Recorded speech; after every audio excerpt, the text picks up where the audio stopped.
The holiday season has finally ended. The chaos is over, but that comes with the post-holiday decrease in sales. So, how can we get ahead of that and beat the slump?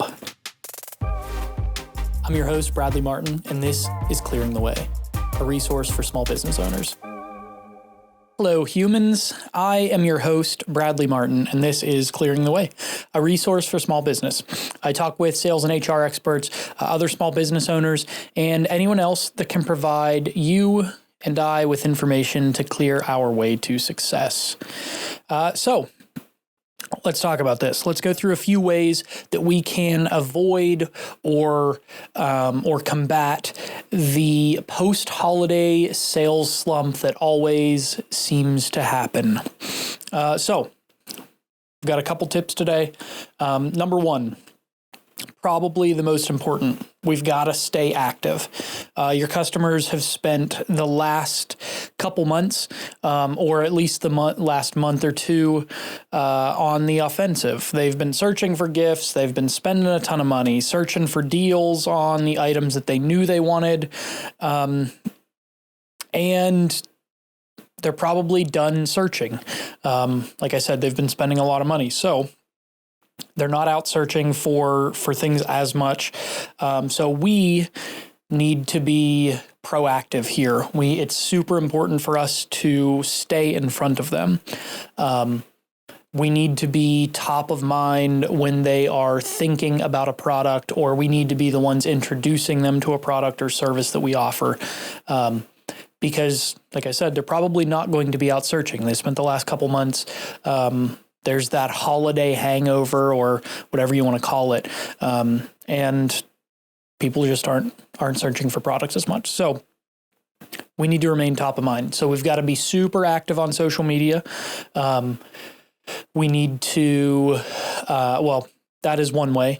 You can run some events, some special, if you have a location, some special events at your shop. Something to drive traffic to your door, something that you haven't been doing.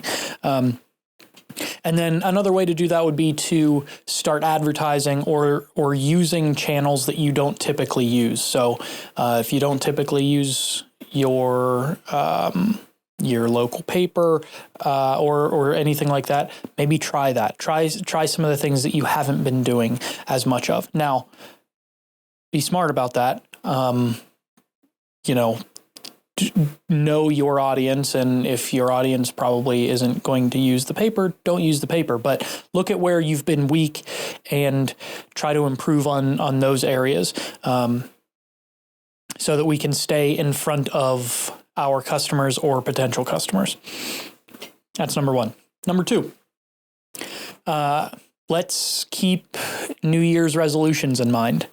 So when we are building our messaging during this, when we're trying to advertise and stay top of mind for everybody, let's think about who our customers are, what the common New Year's resolutions are for those groups, and then look at our products or our services and how can some of those products or services, which of our products or services can we think about in a way that would help our customers reach those goals?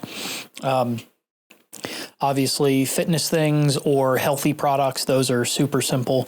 But how can you get creative with your messaging and relate whatever your products are to some of those common New Year's resolutions? Or there's the opposite approach, which would be to encourage people to break those resolutions early, or give them a break from those resolutions, a break from those kind of challenges that they've set up for themselves.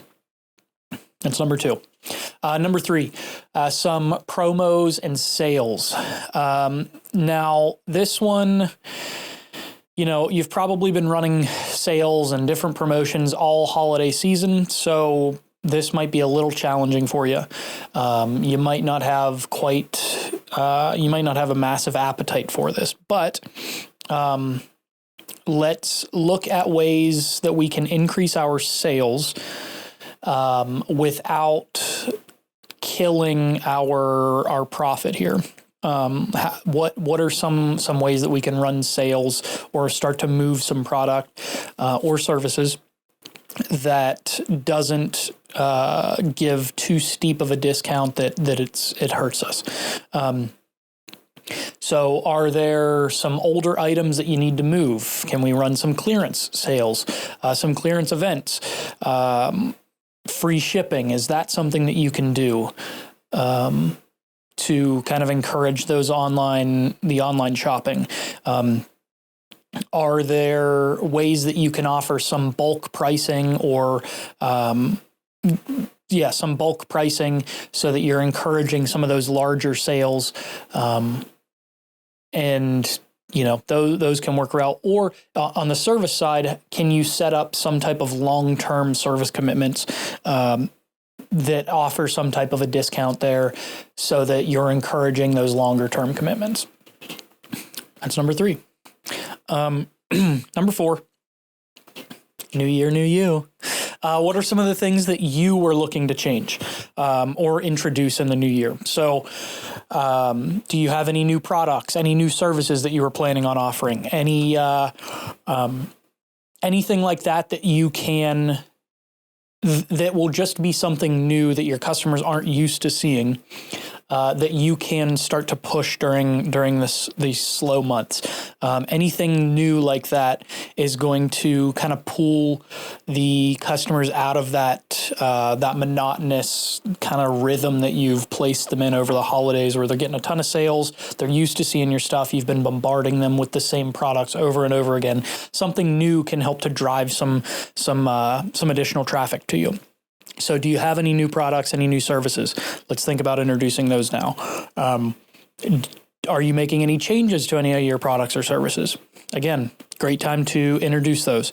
Are there any other new programs that you're going to be offering? So maybe a new customer loyalty program or just a change to your loyalty program. Those are good for several reasons. One, it's new. So that's great.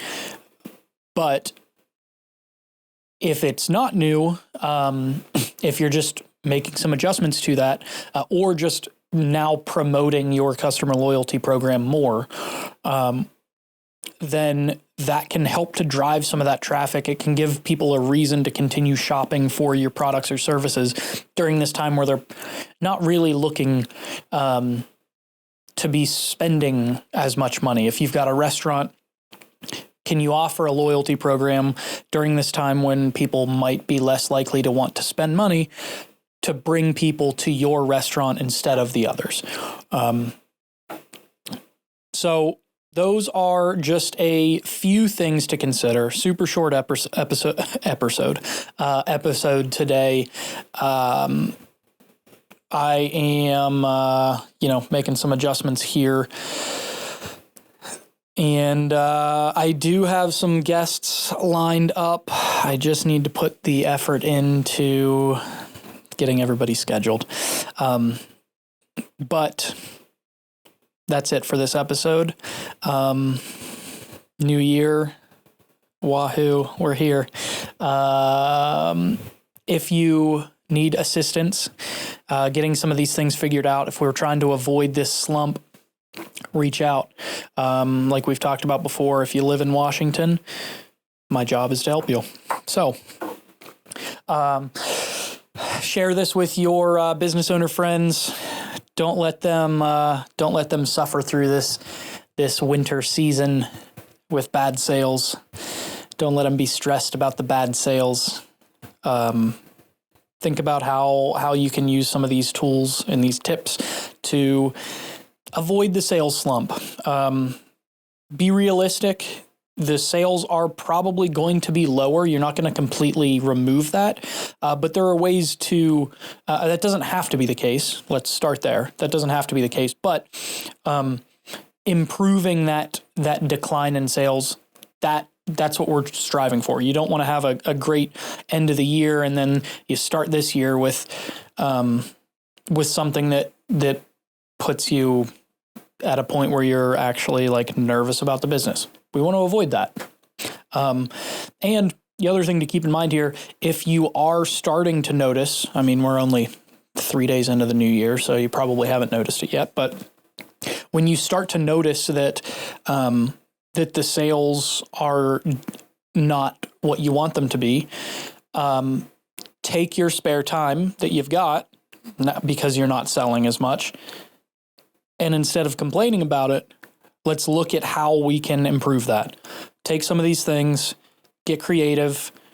If you need help, reach out. I'd love to talk with you, brainstorm, figure out what you can do. Let's instead of complaining about the things and, not coming up with solutions, let's sit down, let's figure out how can we solve this problem, and get ahead of it, and let's make some good sales. Thanks for listening. Thanks for watching. If you could share this, that would be so delightful. If not, that's fine too. If you'd like to leave a review, that would also be wonderful. And that is all. Thanks for listening. Thanks for watching. I will see you next time. See ya. I'm your host, Bradley Martin, and this is Clearing the Way, a resource for small business owners.